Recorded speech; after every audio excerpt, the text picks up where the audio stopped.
የተወደዳችሁና የተከበራችሁ የኢትዮኒውስ ቤተሰቦች እንደምናላችሁ ሰላምታችን በያላችሁበት ይድረስ። እነሆ አዳዲስና ወቅታዊ መረጃዎችን አዘጋጅተን ወደ እናንተ ማድረስ ጀምረናል። ከኢትዮኒውስ ልዩ መረጃዎች ጋር አብራችሁ እንድትቆዩ ግብዣችን ነው። በቅድሚያ አርዕስተ ዜናዎችን አስቀድማለሁ። በአዲስ አበባ ከተማና ነዋሪዎች ላይ የተደቀነውን የህልውና አደጋ የጸረ ብልጽግና ብሔራዊ ኃይሎች ትብብር በሚያውጁት ትግል ይመከታል ሲል የአማራ ፋኖ ብሔራዊ ንቅናቄ አስታወቀ። አፋብን አዲስ አበባ የብዙሃንነትና የጋራ እድገት ማዕከል እንጂ ያን ዘረፈጅ አገዛዝ ብቸኛ መጫወቻ ስፍራ አትሆንም ብሏል። የብልጽግና አገዛዝ በምክክር ጉባኤው ሽፋን አዲስ አበባ ለአንድ ወገን ሊያስረክብ ነው መባሉን ተከትሎ ጉዳይ አነጋጋሪ ሆኗል። በዝርዝር እናየዋለን። በኢትዮጵያ በግጭት በተጎዱ አካባቢዎች አሁን ከባድ የሚባሉ ስጋቶች መቀጠላቸውን የአውሮፓ ህብረት በሪፖርት ይፋ አደረገ። ህብረቱ ኢትዮጵያን የተመለከተው የሰብአዊ መብትና የዲሞክራሲ ገጽታ ሪፖርት ላይ በሰሜን ኢትዮጵያ የቀጠለው ግጭት የሰላማዊ ዜጎች ህይወት ጎድቷል፣ መፈናቀልን አስከትሏል፣ የሰብአዊ መብት ተደራሽነትም ገድቧል ሲል አስቀምጧል። በዝርዝር እንመለከተዋለን። ዩክሬን ውስጥ በተከፈተ አዲስ ዙር የሩሲያ ጥቃት ቢያንስ 5 ሰዎች ሲገደሉ ከ10 በላይ ሰዎች መቁሰላቸውን ባለስልጣናት ተናግረዋል። የሩሲያና የዩክሬን ጦርነት በአዲስ መንገድ አገርሽቷን የተባለ ሲሆን ዝርዝሩን ትሰሙታላችሁ። አረብ ሊግ እስራኤል በሊባኖስ የምትፈጽመውን ጥቃት ጦርነቱ እንዲስፋፋ ያደርጋል ሲል አስጠንቅቋል። ኢራን በበኩሏ በኳታር የተመቱ የተዋጊ ጀት አብራሪዎች እንዲለቀቁላት ጠይቃለች። የተወደዳችሁና የተከበራችሁ የኢትዮኒውስ ቤተሰቦች አብራችሁን ቆዩ። ወደ ዝርዝሩ አልፋለሁ። በአዲስ አበባ ከተማ ነዋሪዎች ላይ የተደቀነውን የህልውና አደጋ የጸረ ብልጽግና ብሔራዊ ኃይሎች ትብብር በሚያውጁት ትግል ይመከታል ሲል የአማራ ፋኖ ብሔራዊ ንቅናቄ ያስታወቀ ሲሆን በአዲስ አበባ የብዙሃንነትና የጋራ እድገት ማዕከል እንጂ የአንድ ዘረፈጅ አገዛዝ ብቸኛ መጫወቻ ስፍራ አትሆንም ብሏል። አፋብን የብልጽግና አገዛዝ በምክክር ጉባኤ ሽፋን አዲስ አበባ ለአንድ ወገን ሊያስረክብ ነው መባሉን ተከትሎ አነጋጋሪ በሆነ ጉዳይ ላይ መግለጫ ወጥቷል። የአማራ ፋኖ ብሔራዊ ንቅናቄ ነሐሴ 9 2018 ዓ.ም በአዲስ አበባ ጉዳይ ባወጣው መግለጫ የብልጽግና አገዛዝ በአዲስ አበባ ከተማና በህዝባችን ላይ በምክክር ስም የጠነሰውን አይን ያወጣ የፖለቲካ አሻጥር የፈጠረ የህልውና አደጋ በህዝባችን ጽናትና በጸረ ብልጽግና ብሔራዊ ኃይሎች ትብብር በሚታወጁ የትግላችን አይቀሬ ድል የሚመከት ይሆናል ሲል አስታውቋል። ዘረፈጁ የብልጽግና አገዛዝ ሀገራዊ ምክር በሚል ስም በአዲስ አበባ ከተማ የሚያካሄደው መድረክ የህዝብ ውክልና የሌለበት ተጨማሪ ቀውስ የሚያዋልድና የአገዛዙን እድሜ ለማራዘም የተነደፈ የብልጽግና አገዛዝ የፖለቲካ አሻጥር ነው ያለው አፋብን በሂደቱ የከተሞችና አካባቢዎቻቸውን የታሪክ ዲሞግራፊ መልካም ምድራዊ ይዞታና ቅርጻቸውን ለማዛባት በተለይም ነባር የአዲስ አበባ ከተማ ነዋሪዎችና አማራን ህዝብ ህልውና አደጋ ላይ ለመጣል የጥፋት መንገድ ላይ ናቸው ብሏል። በመግለጫው አዲስ አበባ ከተማ በታሪክ ከታየ የአማራ ህዝብ ጥንተ ርስት እንደሆነች የታሪክ መዛግብትና አርኪኦሎጂስቶች ማስረጃዎች በግልጽ ያስረግጣሉ ያለው አፋብን፣ ሆኖም ከተማዋ በሂደት የሁሉም የኢትዮጵያን መኖሪያ የባህልና የኢኮኖሚ ማዕከል እንዲሁም የአንድነት ተምሳሌት ሆና ትገምታለች። ከዚህ አኳያ የአማራ ፋኖ ብሔራዊ ንቅናቄ አዲስ አበባ የነዋሪዎች የሁሉም ኢትዮጵያን መኖሪያ የኢትዮጵያ ዋና ከተማ የአፍሪካ መናገሻና የዓለም ሀገራት የዲፕሎማሲ ማዕከል መሆኗን ሙሉ በሙሉ ያምናል ይቀበላልም ሲል አረጋግጧል። ስለሆነም አዲስ አበባ የብዝሃነትና የጋራ እድገት ማዕከል እንጂ ያን ዘረፈጅ አገዛዝ ብቸኛ መጫወቻ ልትሆን አትገባም ብሏል። የአማራ ህዝብም አዲስ አበባን ጨምሮ መላ ሀገሪቱ በስፋት የሚኖርባቸው አካባቢዎች ፍትሐዊ የስልጣንና የሀብት ጠቃሚነቱ መረጋገጥ እንዳለበት ይታገላል ነው ያለው አፋብን በመግለጫው። በአሁኑ ወቅትም የብልጽግና አገዛዝ አዲስ አበባን በብቸኝነት የአንድ ወገን ብሔር በበላይነት እንዲቆጣጠራት ለማስቻል የሚሰራው ህግን የጣሰ የዲሞክራሲና የጂኦግራፊ ለውጥ በምንም መልኩ ህጋዊ፣ ሞራላዊና ፖለቲካዊ እንዲሁም ታሪካዊ ተቀባይነት የለውም ሲል አፋብን ውድቅ አድርጓል። የአብይ አህመድ አገዛዝ በተለይም ሀገራዊ ምክክር በሚል የፖለቲካ ሽፋን በከተማዋ ላይ የሚያካሄደው አሻጥር የከተማዋን ነባር ነዋሪዎች መብት የሚጥስ የሁሉንም ኢትዮጵያን የጋራ መኖሪያነቷን የሚክድና ታሪካዊ እውነታውን ለማዛባት የተሸረበና የአንድ ቡድን የበላይነት በህዝባችን ላይ በኃይል ለመጫን ያለመ በመሆኑ የዚህ አምባገነን አገዛዝ እድሜ ለማሳጠር መላው የአዲስ አበባ ከተማ ነዋሪዎች ጨምሮም ኢትዮጵያን ድርጊቱን እንዲያወግዙ እንዲቃወሙትና እንዲታገሉት አፋብን ጥሪ አቅርቧል። አፋብን አክሎም የአዲስ አበባ የህዝብ ስብጥርም ሆነ ታሪካዊ እውነታ በኃይልና በተሳሳተ ፖለቲካዊ ውሳኔ ለመቀየር የሚደረገው ማንኛውም የአገዛዙ ስራ ጥብቀን እንታገላለን ሲል አስታውቋል። የአማራ ህዝብ በገዛ ሀገሩ ከገጠመው ሁለንተናዊ የህልውና አደጋ ባሻገር የአማራ ፋኖ ብሔራዊ ንቅናቄ አሁን ያለበት ትግል ውስጥ ለመግባት ካስገደዱ ምክንያቶች መካከል በአዲስ አበባ ከተማ በአገዛዙ የተደቀነው የዲሞግራፊ ለውጥ አደጋ የከተማዋ ቀደምት ባለቤቶችና ነባር ነዋሪዎች በማፈናቀል ማንነታቸውን በማጥፋት የአማራን ህዝብ ከከተማዋ ጋር ያለውን ታሪካዊና ማህበራዊ ትስስር በመበጣጠስ ከህዝቦች ተፈጥሯዊ መስተጋብር ውጭ በሆነ መልኩ የባህል የቋንቋና የተለያዩ አመለካከቶችን በኃይል ለመጫን የሚደረገው ሩጫ ይገኝበታል ነው ያለው አፋብን። በመሆኑ አፋብኃ ለአማራ ሕዝብ ብሎም ለሁሉም ኢትዮጵያን የሚስማማ የዜጎች ሰብአዊና ዲሞክራሲያዊ መብቶች የሚያከብር ስርዓተ መንግስት በመገንባት ፍትህ፣ እኩልነትና የህግ የበላይነትን ከመትከል ባሻገር አዲስ አበባ ነዋሪዎቿ የሁሉም ኢትዮጵያን የጋራ መኖሪያ ዋና ከተማ የአንድነትና የእድገት ማዕከል ሆና እንድትቀጥል ይታገላል ሲል በመግለጫው አስታውቋል። በኢትዮጵያ በግጭት በተጎዱ አካባቢዎች አሁንም ከባድ የሚባሉ ስጋቶች መቀጠላቸውን የአውሮፓ ህብረት ይፋ አድርጓል። ህብረቱ ኢትዮጵያን የተመለከተው የሰብአዊ መብቶችና የዲሞክራሲ ገጽታ ሪፖርት ላይ በሰሜን ኢትዮጵያ የቀጠለው ግጭት የሰላማዊ ሰዎችን ህይወት ጎድቷል፣ መፈናቀል አስከትሏል፣ ሰብአዊ ተደራሽነትን ገድቧል ብሏል።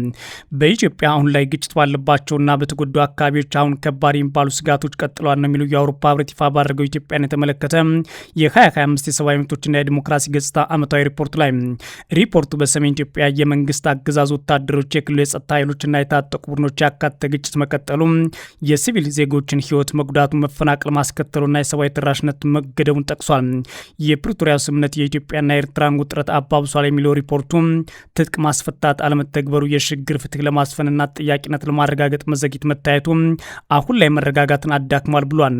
ከ3 ቀናት በፊት ይፋ የተደረገው የአውሮፓ ህብረት 2025 የሰብአዊ መብቶችና ዲሞክራሲ ዓለም አቀፍ ዓመታዊ ሪፖርት ውስጥ ኢትዮጵያን የተመለከተው ጉዳይ በዝርዝር የቀረበ ሲሆን ሰነዱ በሰሜን ኢትዮጵያ በተፈጠረው ግጭት ውርስ በአፋር በአማራ ክልሎች ሰፊ ውጊያዎች አስከትሏል ብሏል።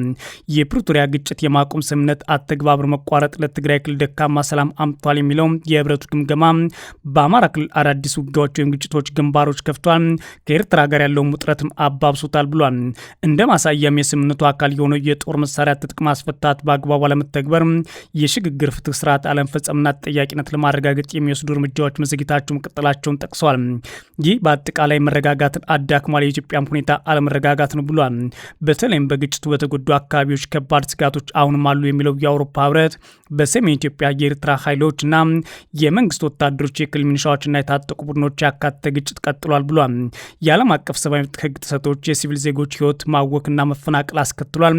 ይህ ደግሞ የሰብአዊነት ተደራሽን ጭምር ገድቧል ነው ያለው። ቅድሚያ ለሰብአዊ መብቶች ኢትዮጵያ የሐምሌና የነሐሴ 2018 የሰብአዊ መብት ክትትል ምርመራ ይፋ ባደረገበት የሰሞኑ ዘገባው የወታደራዊ ዝግጅት፣ ቅስቀሳ፣ ማሰማራትና ሌሎች ለግጭቱ ሊዳረጉ የሚችሉ ዝግጅቶች በሰሜን ኢትዮጵያ በጉልህ እየታዩ መሆናቸውን በመጥቀስ የአውሮፓ ህብረት ሪፖርት የሚቀራረብ ድምዳሜ ማውጣቱን የድርጅቱ የህዝብ ግንኙነት ኃላፊ ለሚዲያ ተናግረው ነበር። በሰብአዊ ድጋፍ ሰራተኞች ላይ የሚደርሰው ጥቃት ጨምሮ የተጠያቂነት ጥሪዎች ምላሽ አለማግኘታቸውን በህብረቱ ሪፖርት ላይ ጠቅሷል። ጋዜጠኞች፣ የተቃዋሚ ፓርቲ መሪዎች፣ የሲቪል ማህበረሰብ ድርጅቶችና ማህበራዊ አንቂዎች ላይ የሚደርሰው ትንኮሳ፣ እስር ወይም ስደት፣ መዋከብ በአገዛዙ በኩል የቀጠለ ሲሆን ይህም የሲቪል ምህዳሩን እያጠበበ መምጣቱን ህብረቱ አትቷል። የኢንተርኔት መዘጋትና ሌሎች ዲጂታል ገደቦች የመናገር ነጻነትን ገድቧል። በግጭት ቀጠናዎች በጾታ ላይ የተመሰረተ ጥቃት ወሳኝ ጉዳይ ሆኖም ቀጥሏል። በተለይም ደግሞ እንደ አዲስ አበባ ኮሪደር ልማት የተባለው መሰረተ ልማትና ስራ፣ በትግራይ ክልል ህገወጥ የወርቅ ማዕድን ማውጣት፣ ከሰዎች ዝውውርና ከአካባቢ ጉዳት ጋር የተያያዙ ማህበራዊና ኢኮኖሚያዊ ችግሮች የበለጠ የኢትዮጵያን ሁኔታ አወሳስበውታል ነው የሚለው የአውሮፓ ህብረት ሪፖርት። ህብረቱ ይህን ዝርዝር ጉዳይ ህብረቱ ታዲያ ይህንን ይዘርዝር እንጂ በጉዳዩ ላይ ጠንካራ አቋም መያዝ ላይ መቀዛቀዝ መስተዋሉን ግን አንድ የዓለም አቀፍ ጉዳይ ትንታኝም ገልጿል። አውሮፓን ብለው አሜሪካ ብለው የአፍሪካ ህብረትን ብለው ይሄ ነው የሚባል የሚጠበቅባቸውን አስተዋጽኦ የሚመጥን በኢትዮጵያ ጉዳይ ላይ እንቅስቃሴ ውስጥ አይደሉም ሲሉ እኒሁ አስተያየት ሰጭ መተችታቸውንም ዶይቼ ቬለ ዘግቧል። ዩክሬን ውስጥ በተከፈተው አዲስ ዙር የሩሲያ ጥቃት ቢያንስ 5 ሰዎች ሲገደሉ ከ10 በላይ ሰዎች ደግሞ መቁሰላቸውን ባለስልጣናት ተናግረዋል። ሩሲያ የሲቪል መሰረተ ልማቶች ኢላማ አድርጋለች በማለት የከሰሱት የዩክሬን ፕሬዝዳንት ቭላዲሚር ዜሌንስኪ በዋና ከተማዋ ኪየቭ የተመቱ ስፍራዎች ላይ የድንገተኛ አደጋ አገልግሎቶች እየቀረቡ ነው ብለዋል። የሩሲያ መዲና ሞስኮቭ ከንቲባ በበኩላቸው ዩክሬን ሌሊት ላይ 600 የገደማ ድሮኖችን ከተማው ላይ ማዝነቧን ገልጸዋል። ዋልዲቤርስ የተባለው የሩሲያ የኦንላይን ችርቻሮ ንግድ ኩባንያ መዘጋትና ጥቃት ደርሶበታል ተብሏል። ከቅርብ ሳምንታት ወዲህ ሩሲያ በመላው ዩክሬን የምትፈጽመው የአየር ጥቃት አጠናክራለች። ዩክሬንም በተመሳሳይ የሩሲያ ወታደራዊ አቅርቦቶች ለማስተጓጎል ማለት በአገሪቱ የሎጂስቲክስ ማዕከላት ላይ የምትፈጽማቸው ጥቃቶች ጨምራለች። ቅዳሜ ሌሊት ታዲያ በኪየቭ ከተማ በደረሰ ጥቃት ህፃን ልጅ ጨምሮ ቢያንስ 6 ሰዎች መቁሰላቸውን ከንቲባው ተናግረዋል። የ44 ዓመት ግለሰብ በፍርስራሽ ውስጥ ህይወቱ አልፎ መገኘቱ፣ ሌላ ሰው መገደሉ እንዲሁም 14 የብረት ፋብሪካ ሰራተኞች መጎዳታቸውን ይጨምራሉ። ዛፖሪዥያ ከተማ ውስጥ ደግሞ አንድ የቤት ውስጥ በመውደሙ እድሜያቸው በ60 ውስጥ የሆኑ 2 ሰዎች ተገድለዋል ብሏል። ፕሬዚዳንት ዘለንስኪ ክሬሜንቹስክ እና ክሪቭ ሪህ የተባሉ ከተሞች የተመቱት በባለስቲክ ሚሳይል ነው ይላሉ። ሩሲያውያን በባለስቲክ ሚሳይሎቻቸው መድረስ በሚችሉባቸው ቦታ ሁሉ የሲቪል መሰረተ ልማቶች ይመታሉ ሲልም ወንጅሏል። ሩሲያ በበኩሏ የቅዳሜ ምሽት የኪየቭ ጥቃት ያነጣጠረው የዩክሬን ፍላሚንጎ ሚሳይል ክፍሎችን በሚያመርተው ፋየርፖርት የተባለ ተቋምና የድሮን አካላትን በሚሰራ ፋብሪካ ላይ እንደሆነ አስታውቃለች ሲል ቢቢሲ ዘግቧል። አረብ ሊግ እስራኤል በሊባኖስ የምትፈጽመው ጥቃት ጦርነቱን እንዲፋፋም እያደረገ ነው ሲል ሲያስጠነቅቅ፣ ኢራን በበኩሏ በኳታር የተመቱ ተዋጊ ጀት አብራሪዎቿ እንዲለቀቁ በአስቸኳይ ጠይቃለች። ለ11 ሰዎች ሞት ምክንያት የሆነው የቅዳሜ ዕለት የእስራኤል ጥቃት አደገኛ ውጥረት መባባስ ሲል የጠራው አረብ ሊግ አገሪቱ በደቡብ ሊባኖስ የምታደርገውን ጥቃት መቀጠሉን አውግዟል። የአረብ ሊግ ቃል አቀባይ ባወጡት መግለጫ ከቅዳሜ ጠዋት ጀምሮ የተፈጸሙት የእስራኤል ጥቃቶች የሊባኖስ ሉዓላዊነት ግልጽ የጣሱ መሆናቸውን እውቁ ብለዋል። እየተካሄደ ያለው ጦርነት ለመፍታትና ወረራውን ለመቋጨት የሚደረጉ ማንኛውም ጥረቶች ስጋት ላይ የሚጥል አደገኛ የውጥረት መባባስ ነው ይሉታል። ቃል አቀባይ በመግለጫቸው የእስራኤል ፖሊስና እርምጃው ወራሪ አካል ግጭቱን ለማራዘም ለድርድሮችን ለማሰናከልና መሬት ላይ አዲስ እውነታን ለመጫን ያለውን ፍላጎት በግልጽ የሚያሳዩ ናቸው ሲሉ ወቅሰዋቸዋል። የእስራኤል እርምጃ ሙሉ በሙሉ ተቀባይነት እንደሌለውና ውድቅ መሆኑን ጠቅሰዋል።